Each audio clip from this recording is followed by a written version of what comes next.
요한계시록 강의 이제 19번째인데요. 놀라운 반전이라는 제목으로 말씀을 전하도록 하겠습니다. 우리가 지난주에 10장을 이제 요한계시록 10장을 살펴봤는데요.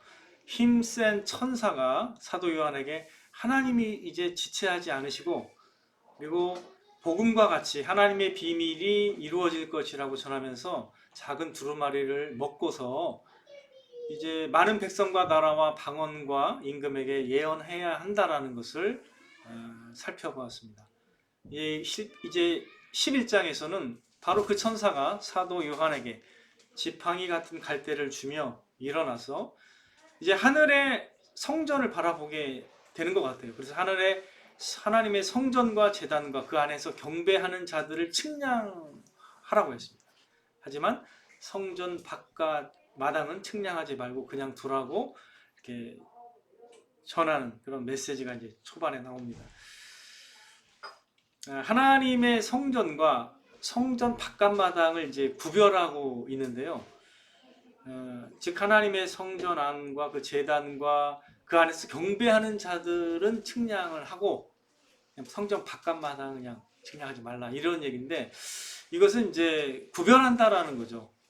하나님의 참된 백성들, 그래서 하나님을 예배하는 참된 백성들과 그 성전 바깥마당에 있는 그 사람들을 이제 구별하는 것을 여기서 볼 수가 있는데 이사야 1장 12절에도 이런 표현이 있어요. 이제 너희가 내 앞에 보이려 오니 이것을 누가 너희에게 요구하였느냐 내 마당만 밟을 뿐이니라. 그러니까 성경에서는 성전 바깥 마당이긴 하지만 그 뜰이라고도 하는데 그 바깥 마당을 밟는 것 자체에 그러한 사람들이 하나님의 참 백성이라는 어떤 그것을 의미하지는 않습니다. 그래서 성전 바깥 마당에 있는 사람들은 어떤 의미가 있는 사람이냐면 마치 하나님의 백성인 것처럼 보이지만 실상은 그냥 마당만 밟는 사람들. 그래서 그 사람들은 참 그리스도인이 아니기 때문에 하나님의 백성이 아니기 때문에 측량하지 말라 이런 의미입니다. 그래서 지팡이 같은 갈대로 이제 그걸 측량하라고 했습니다. 약간 이거는 이제 상징적인 어떤 행위죠. 행위를 통해서 하나님이 의도하는 바가 뭔지를 이제 좀 읽어내는 게 필요합니다. 해석이 좀 필요해요. 그래서 성전 바깥마당을 측량하지 말고 그냥 두라는 것은 그거 뭐 상관없이 그냥 그런 생각하지 말라 이런 뜻이겠죠. 근데 이제 이 성전 바깥마당을 이방인에게 주었다라고 표현을 하세요. 그리고 이방인들이 거룩한 성을 42달 동안 짓밟을 것이라고 이렇게 말씀하십니다. 거룩한 성. 이 거룩한 성이 의미하는 바가 뭘지에 대해서 좀 생각을 해보긴 해야 되는데, 이 교회라고 우리가 해석하는 것이 가장 합당할 것 같아요. 교회. 그러니까 교회를 이제 이방인들, 즉 세상이 교회를 이제 핍박하게 된다는 의미죠. 세상이 이제 말세에 되면 교회를 이제 더 많이 이제 핍박하게 될 건데, 특별히 그래서 기간을 이렇게 42달이라고 했는데 이거는 이제 계산하면 3년 6개월입니다. 3년 반이에요. 이 요한계시록에는 이제 그 사람들이 이제 해석하기를 7년 대환란이라는 표현을 많이 써요. 여러분 들어보셨죠? 7년. 근데 이제 그 전반부가 3년 6개월이니까 반이죠. 그래서 처음 반 동안은 이제 굉장히 세상이 교회를 막 핍박하는 그런 게 양상이 나타나게 되는 것이죠. 그래서 이 성경에서 이제 이 특별히 요한계시록에서 이 기간들이 많이 나오는데 이 기간이 7년 대환란 기간이라고 많이 얘기를 하는데 그 뒤에 또 이어지는 기간이 이제 있어요. 그게 3년 반입니다. 그것도 계산해 보면 자 3절에 한번 보세요. 3절에 이제 보니까 내가 나의 두 증인에게 권세를 주리니 그들이 굵은 베옷을 입고 1260일을 예언하리라 이렇게 기록되어 있는데 여기서 뭐 일단 내가 나의 두 증인에게 권세를 주리니 했을 때 이제 여기 원래는 화자가 이제 이 말을 하는 사람은 누구냐면 천사로 우리가 예상할 수 있잖아요. 왜냐하면 등장인물이 위 앞에 나온 힘센 천사밖에 없잖아요. 여기서는. 근데 여기서 갑자기 내가 나의 두 증인이라 이렇게 말했는데, 근데 성경에서 사람을 나의 증인이라고 이렇게 말할 수 있는 분은 딱 사실은 예수님밖에 없어요. 주님밖에 없거든요. 그래서 이 말을 전하는 사람이 천사일지라도 이 표현은 이때 나는 사실 주님을 가리킵니다. 내가 나의 두 증인에게 권세를 주리니, 주님이라고 이해하셔도 돼요. 갑자기 말하는 사람은 천사인데 왜 이런 표현이 나올까 이런 생각이 들 수 있지만, 이건 전달하는 말로 보셔도 괜찮습니다. 자, 근데 여기서 중요한 게 두 증인이 나오는 거죠. 예. 두 증인이 나오는데 이 두 증인이 굵은 베옷을 입고 1260일을 예언한다고 말씀하십니다. 자, 1260일이 3년 반입니다. 예, 30일로 나누면 딱 3년 반이 되는 거죠.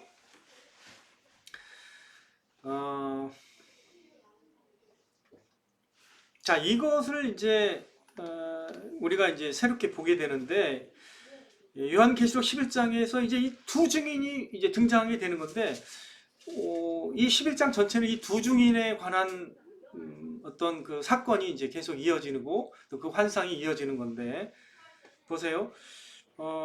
이들이 굵은 베옷을 입는다는 것은, 성경에서 베옷을 입는 것은 슬픔과 애도의 표시죠.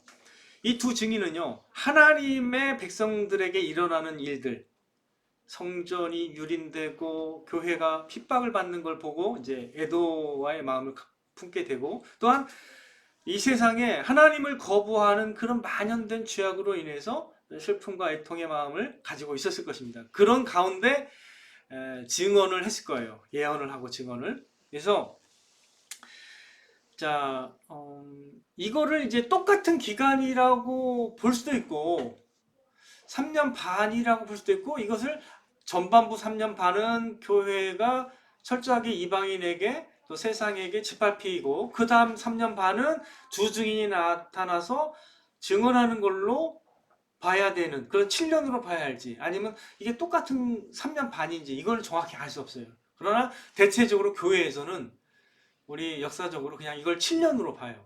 예. 그래서 이 요한계시록에 나오는 이걸 우리가 7년 대환란 할 때 이거를 의미하는 거예요. 예.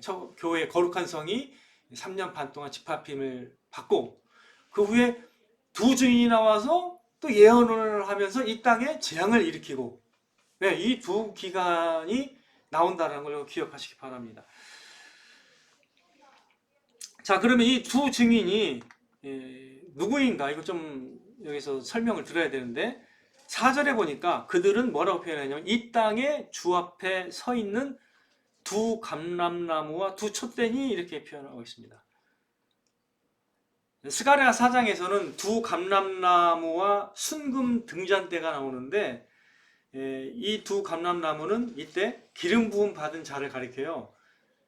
스가랴는 하나님의 성전이 재건되는 그런 것을 이제 예언하는 그런 선지자잖아요.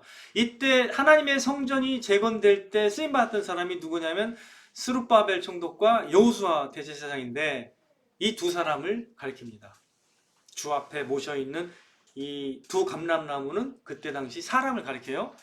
성령의 기름 부음 받은 사람을 가리키는 거예요. 두 감람나무는 감람나무 기름이 나오잖아요. 그래서 이거는 기름 부음 받은 자를 가리킵니다. 우리가 촛대는 요한계시록에서 교회를 상징하는 표현으로 요한계시록 1장에서 사용된 적이 있었잖아요. 근데 교회뿐 아니라 하나님의 빛을 드러내는 사람도 촛대로 비유할 수 있습니다. 자, 그렇다면 이 두 증인은 누구예요? 여기에서 일단 이 설명으로 볼 때는 일단 기름 부음 받은 자고, 또 하나님의 빛을 드러내는 그런 증인의 역할을 할 수 있는 사람들이라는 거죠. 여기까지는 우리가 살펴볼 수 있고, 그 다음에 5절부터 이들이 어떤 일을 하는지 이제 설명이 되어 있으니까 한번 5절 보세요. 입에서 불이 나와서 그들의 원수를 삼켜버릴 것이요, 누구든지 그들을 해하고자 하면 반드시 그와 같이 죽임을 당하리라, 이런 표현이 있고, 그리고 그들이 권능을 가지고 하늘을 닫아 그 예언하는 날 동안 비가 오지 못하게 한다, 이런 일을 한다라는 거예요. 이거는 뭐 일반적으로 사람이 할 수 있는 일이 아니란 말이에요. 일반 성도들이 할 수 있는 일이 아니란 말이에요. 근데 여러분, 이런 일을 했던 사람이 있습니다. 구약에. 누구죠?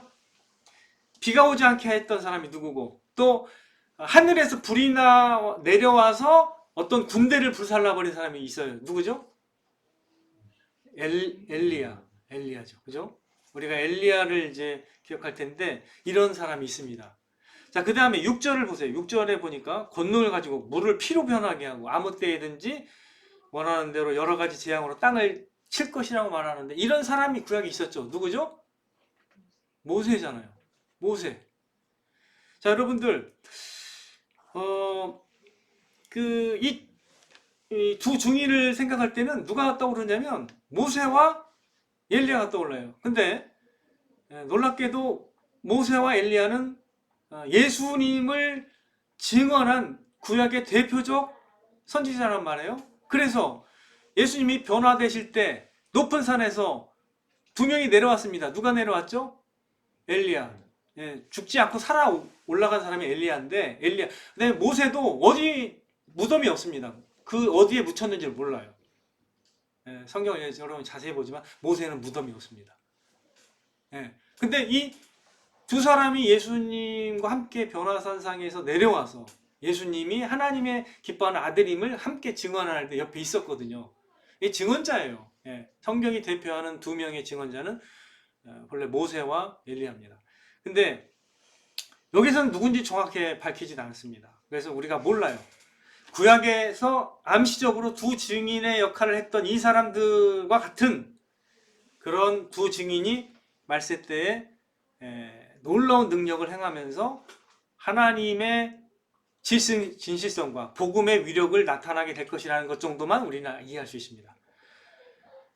왜 또 증언할 때 두세 증인의 입으로 증언을 확증하게 되잖아요. 그죠? 두세 증인. 그죠? 그러니까 성경은 이렇게 두 명의 증인을 보내는 게 하나님께도 합당한 방식임을 우리가 이해할 수 있는 거예요. 두 명이 나오는 거예요. 두 명이. 한 사람이 아니라 두 명.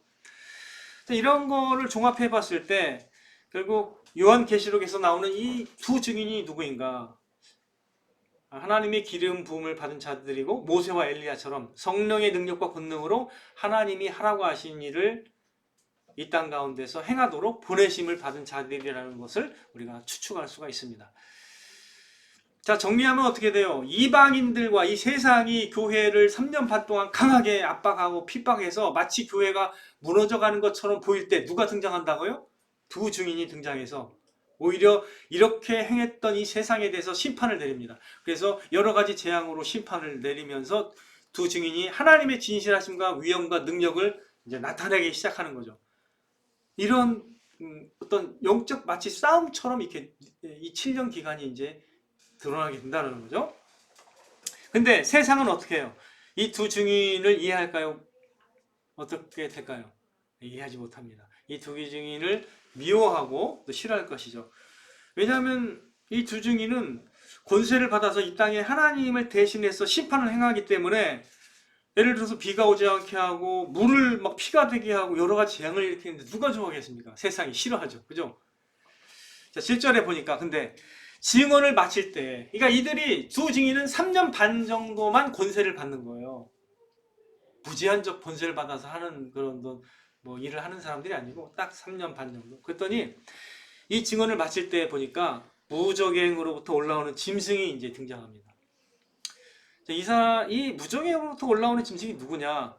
여기서는 적그리스도로 이해하는 게 그냥 낫습니다. 적그리스도. 사탄이 부리는 사역자인 건 분명해요. 이 짐승이. 그래서 우리가 이제 하나의 어차피 사람일 것이니까 그냥 적그리스도라고 이해하셔도 됩니다. 근데 놀랍게도 무적행으로부터 올라온 짐승이요, 그 두 증인을 이깁니다. 그 두 증인을 이겨버려요. 그리고 그들은 죽임을 당하게 돼요. 두 증인은. 여기는 놀라운 일이 벌어지는 거예요. 그러니까 일단 그냥 이들이 엄청나게 이 세상에 능력을 행해다가 갑자기 무적행으로 올라오는 짐승이 그냥 싹 이겨버리는 거예요. 세상이 굉장히 기뻐하죠.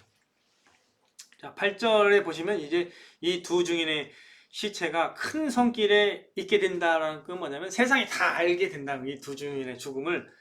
그래서 이제 그 성을 얘기하는데 그 성은 소돔이라고도 하고 애굽이라고도 불리는데 그들의 주께서 십자가에 못 박히신 곳이라 이렇게 설명합니다. 상당히 그 상징적으로 설명하는데 보세요. 소돔은 어떤 곳입니까? 죄악의 관영에서 멸망한 곳이죠. 그럼 애굽은 어떤 곳이에요? 애굽은 하나님의 백성을 억압하는 곳이고 하나님의 심판을 받은 곳이잖아요. 특성이 똑같습니다. 그리고 주님께서 십자가에 못 박히신 곳은 뭐예요? 예루살렘 성 밖이잖아요. 하나님의 백성인 것처럼 보이지만 사실은 예수님을 거부해서 성 밖에서 내쳐서 예수님이 죽임을 당했잖아요. 이거 뭐예요? 이걸 묘사하는 게 뭘까요? 결국은 마치 이 두 증인들은 예수님이 죽임을 당한 것처럼 죄가 관영하며 또 하나님을 대적하는 곳, 또한 하나님의 백성임을 자처하지만 실상 그렇지 못한 자들이 거하는 곳에서 죽임을 당하게 된다는 것을 의미할 수가 있다는 것이죠. 자, 근데 구절을 보니까 이 상황을 어떻게 사람들이 생각할까요? 백성들과 족속과 방언과 나라 중에서 사람들이, 세상이라는 거죠. 이 세상이 그 죽임당한 그 시체를요 장사하지 못하게 합니다. 사흘 반 동안 그냥 너저분하게, 그냥 쉽게 말하면 장사하지 못하게 한다는 거. 가장 그 사람을 모욕하는 게 뭐냐면 저 사람의 죽음도 기뻐하면서 장사하지도 못하게 이렇게 해놓는 거예요. 너무 싫어가지고. 보통은 죽었으면, 범죄자도 죽었으면 그냥 우리가 묻고 그냥 애도를 표하잖아요. 보통은 그 가족들이 할 수 있도록 하잖아요. 보통은. 근데 여기서는 그렇게 못하게 한다라는 거죠. 그러니까 장사를 하지 못하게 한다라는 것은 세상 사람들이 하나님을 증언하는 이 두 증인들을 철저히 증오하게 되었다라는 것을 이렇게 드러내는 겁니다. 10절 말씀에 보면 그 이유가 더 드러나게 되죠. 이 두 선지자가 땅에 사는 자들을 괴롭게 한 거로 이렇게 표현합니다. 왜냐하면 심판을 행했기 때문에 사람들이 싫어요. 엄청 싫어합니다. 예수 믿는 사람들 더군다나 싫어하죠. 그 죽음을 즐거워해서 어떻게 한다고요? 기뻐하고 서로 예물을 보내게 될 것이라고 기록되어 있습니다. 이건 무슨 말이에요? 그러니까 그게 기념일처럼 서로 막 이게 다른 사람에게까지 이게 마치 그들의 승리라고 생각하면서 야, 저것들 죽었어 이렇게 생각한다는 거예요. 그래서 서로 예물도 보내고 한다는 거예요. 그것을 기념하는 날이 된다는 거예요. 그 정도로 세상 사람들은 두 증인의 죽음을 아주 기뻐하면서 서로 축하할 정도로 대단한 기념적인 날로 여기게 될 것이라는 거죠. 여러분 한번 생각해 보세요. 예수님의 때를 생각해 보세요. 예수님의 십자가에 죽으실 때도 한번 생각해 보세요. 하나님을 안다라고 말하는 그 권세자들, 대제사장들과 바리새인들과 유대인들이 어떻게 했습니까? 바라바를 달라고 그랬죠. 바라바를 풀어주고 예수를 십자가에 못 박게 하라고 소리 질렀죠. 그죠? 그 요구처럼 이 세상은 두 증인의 증언과 예언을 멸시했어요. 그리고 오히려 그 짐승이 이 두 증인을 죽였을 때, 즉 적그리스도가 이 두 증인을 죽였을 때 그들의 그 본 모습을 드러냈습니다. 너무 좋은 거예요. 우리를 뭐라고 하고 막 재앙을 내리고 어쩌고 심판이 이런 말 하는 사람들 되게 싫어하고 막 그래가지고 이제 좋다 하면서 그 두 증인을, 그 증인의 죽임을 너무 기뻐했다라는 거죠. 이때 세상의 지지를 받는 그 짐승 적그리스도는 굉장히 영광을 받겠죠. 근데 놀랍게도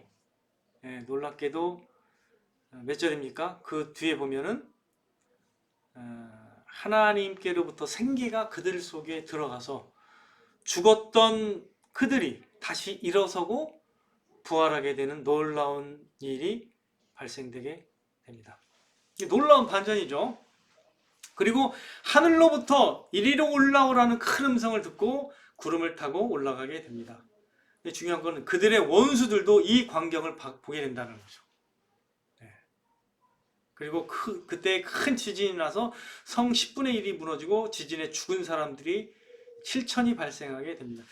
이게 7천이라는 어떤 숫자가 상징적인 의미일 수도 있어요. 사실은 이게 7일은 완전한 숫자를 가리키기 때문에 많은 숫자가 죽었다라는 걸 어느 정도 이렇게 암시하는 상징적인 표현일 수도 있습니다. 7천이라는 게. 그래서 왜냐면 제가 천은 많은 숫자를 가리킨다고 그랬잖아요. 그러니까 7천이니까 굉장히 많은 숫자가 죽임을 당한다라는 그런 상징적인 의미일 수가 있습니다. 십자가에서 보여주셨던 그 놀라운 그 비밀이 이제는 좀 더 드러나게 된다는 거예요. 그러니까 십자가에서는 본 사람들은 예수님이 즉각 일어나는 걸 보지를 못했거든요. 그죠? 세상 사람이 보진 못했어요. 그냥 모습을 나타내셨지, 예수님이 그 믿는 자에게. 근데 이때는 어떻게 해요? 큰 성에 있던 기체가 살아난 것을 많은 사람이 보게 됩니다. 그리고 하늘로 올라가는 것까지 보게 됩니다. 그래서 이때가 세상이 마지막으로 하나님께로 돌이키고 회개하는 시간이 될 겁니다. 이게 이 두 증인이 활동하고 나서 마지막으로 회개하고 이제 더 이상 아마 회개하는 시간은 없을 거라고 저는 생각합니다. 요한계시록 보니까 이제 이것이 바로 이제 복음이 보여주는 능력과 같은 것이죠. 죽은 자를 살리시는 하나님의 능력이 그 다음에 패배한 것처럼 보이지만 진정한 승리로 만드는 하나님의 능력이 바로 이와 같다는 거예요. 그게 바로 복음의 능력이라는 거죠. 하나님의 능력과 지혜는 이처럼 이게 놀라운 반전을 일으켜내는 것이죠. 예수 그리스도의 복음은 이러한 놀라운 반전과 영광을 우리에게 주시는 것입니다. 하나님의 능력과 지혜는 참으로 진실을 알기를 원하고 참된 실제를 알기를 원하는 자들에게는 하나님께로 나아가는 그런 좋은 수단이 돼요. 이 하나님의 능력과 지혜가 발현되는 걸 그들은 봅니다. 그러나 거부하고 완고한 자들에게는 이게 안 보여요. 이렇게 뭐 하신다고 해서 그들은 반응을 보이는 건 아니죠. 요한계시록 11장의 이 적그리스도의 나타남과 이 두 증인, 그리고 세상이 교회를 핍박하는 3년 반, 그리고 그 두 증인의 활동 3년 반, 이 도합 이 7년간의 기간을 위해서 얘기하고 있어요.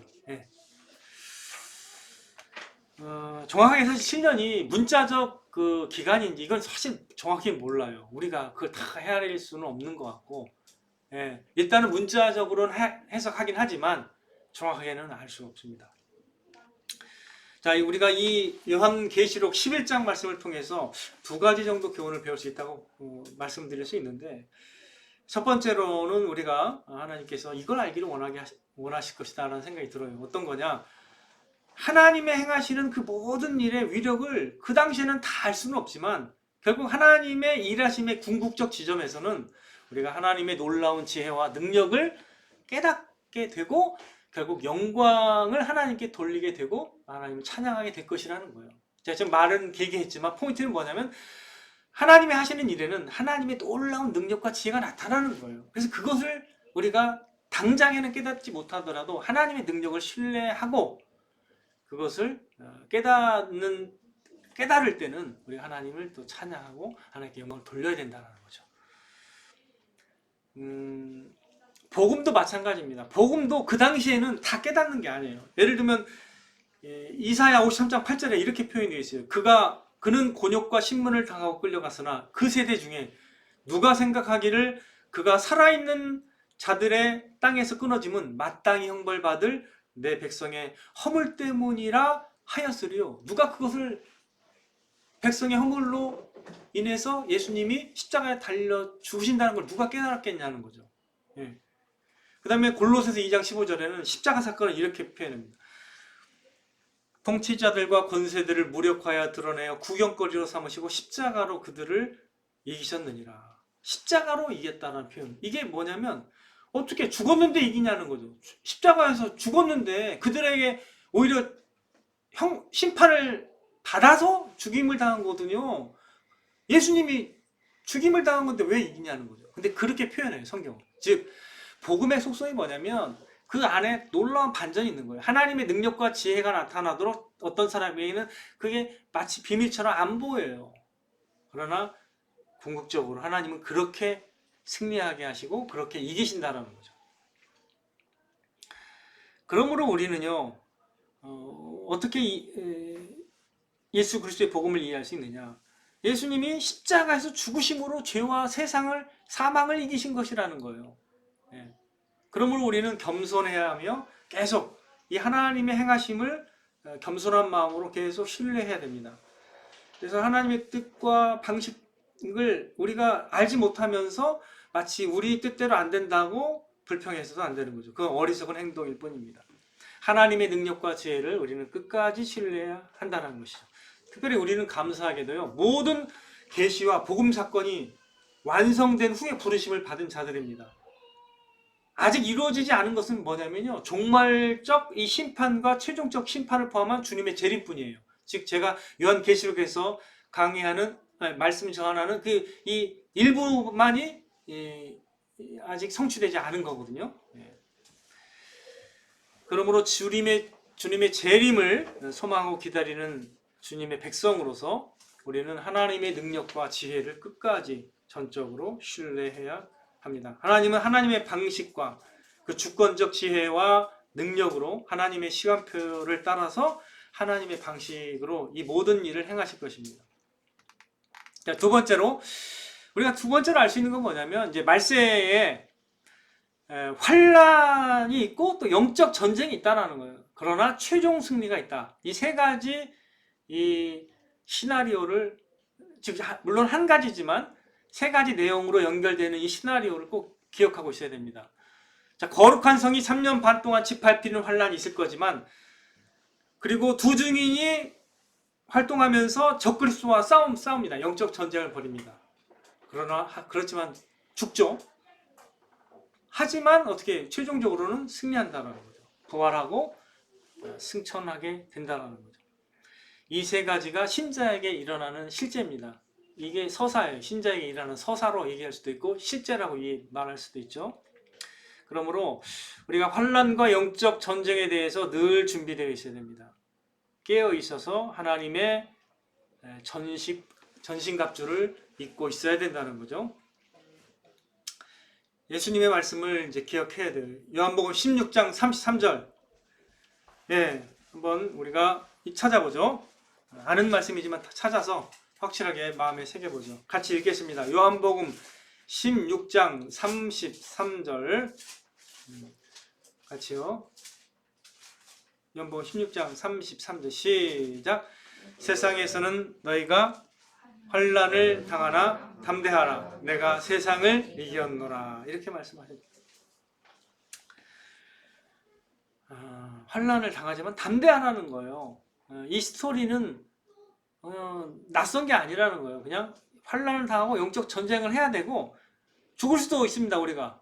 하지만 최종 승리한다는 거예요. 걱정하지 말라는 겁니다. 이 말씀이 우리가 환난을 당하거나 또 영적 전쟁에 임하게 되는 우리 모든 그리스도인들에게 큰 위로가 된다는 걸 여러분 기억하시고 이 말씀을 항상 마음에 새겨둬야 됩니다. 우리가 세상의 거의 끝에 와 있다는 것은 분명합니다. 어제도 뭐 작지만 4.1의 뭐 지진이 일어났다고 해요. 그리고 우리가 늘 일어나는 이런 인재도 보잖아요.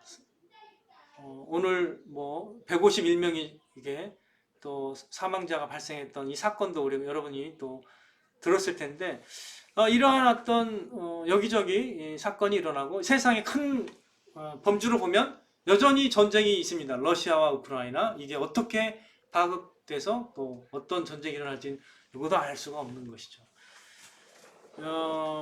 이제 하나님의 이 시간표 가운데 하나님이 어떤 계획하시고 또 진행하는 하나님의 스케줄대로 하나님이 이제 심판하시고 이제 말세에 어떤 그런 하나님께서 임할 또 그런 여러 가지 계획과 또 심판이 있을 터인데 이제 우리가 하나님의 백성으로서 이제 어떤 삶을 살아야 할지 두 가지를 꼭 기억하시고 하나님의 능력과 지혜를 전적으로 신뢰하면서 두 번째는 또 환난을 당할지라도 궁극적으로 승리하신 예수님을 기억하고 능히 담대하게 우리가 이 세상 가운데서 복음을 위해서 살아가야 될 줄로 믿습니다.